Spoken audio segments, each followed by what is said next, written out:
Hello friends, welcome back to the many video guys and my YouTube channel guys. Today friends we are going to work out guys Samsung phone guys automatic time and date setting guys. Today friends I will show you how can we on guys set automatic time and date in Samsung phone device guys. Today friends I will show you, I will tell you guys.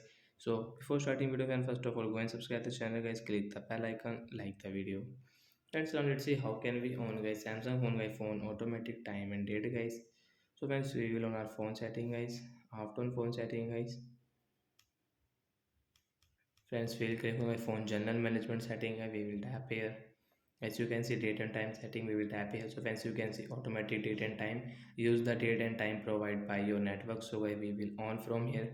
After on guys your phone correct time and guys current date will set in your Samsung phone device guys. You can see 31 December 10:08 a.m. Like that guys, you can use guys phone automatic time and date setting guys.